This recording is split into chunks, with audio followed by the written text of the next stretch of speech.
Moinsen, ihr Leichtmatrosen, ich bin's wieder, eure Mr. Hey. Und sind wir doch mal ehrlich, wer kennt das nicht? Dieses fucking Problem mit dem Handy-Akku. Man liegt chillig in seinem Bett und plötzlich zeigt dein Handy-Akku einfach mal nur noch 1% an. Was machst du? Du hechtest zur Steckdose und versuchst dann auch irgendwie dein Kabel reinzukriegen, aber du weißt eigentlich genau, dein Handy schafft es nicht mehr und stürzt einfach ab. Oder du bist so faul wie ich und bleibst in deinem Bett liegen und wartest, bis dein Handy selbst zur Steckdose hinläuft und sich auflädt. Das klappt natürlich nie, aber hey, die Hoffnung stirbt zuletzt. Aber sie stirbt.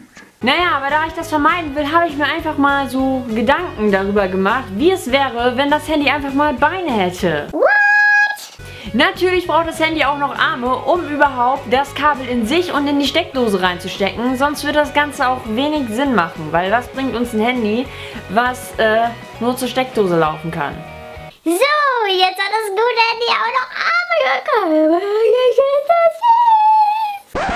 Ich weiß nicht, ob man das sehen kann, aber mein Handy ist etwas kaputt.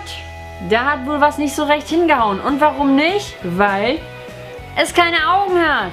Und wenn jetzt irgendjemand in die Kommentare schreibt: Mädchen, was geht in deinen Kopf verkehrt? Bist du bescheuert dabei? Sind wir erwachsen, ey? Nö, heute habe ich leider keine Zeit zum Erwachsenwerden. Sorry. Wo waren wir jetzt auch nochmal stehen geblieben? Ach ja, bei den Augen.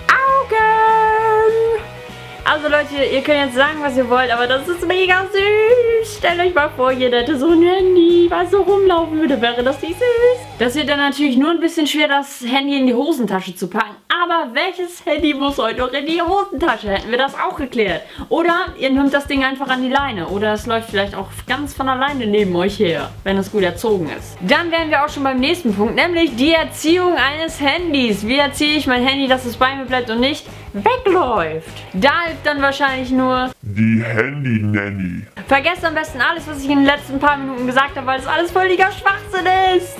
Jetzt stellt euch mal vor, so ein Teil wird es echt geben. Ich meine, ganz ehrlich, man würde überall solche Dinger rumhüpfen sehen, weil einfach kein Mensch in der Lage ist, die Teile zu erziehen. Also weg damit.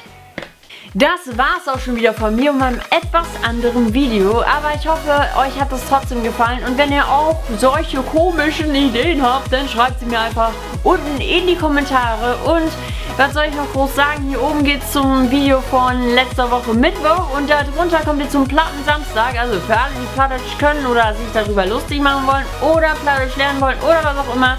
Ich sag tschüss und bis zum nächsten Mal. Tschüss! Ah ja, für alle, die es nicht wissen, wenn euch das Video gefallen hat, dann dürft ihr natürlich auch gern einen Daumen nach oben geben. Und wenn ihr mich noch nicht abonniert habt, dürft ihr auch das gerne tun. Doch mal, tschüss!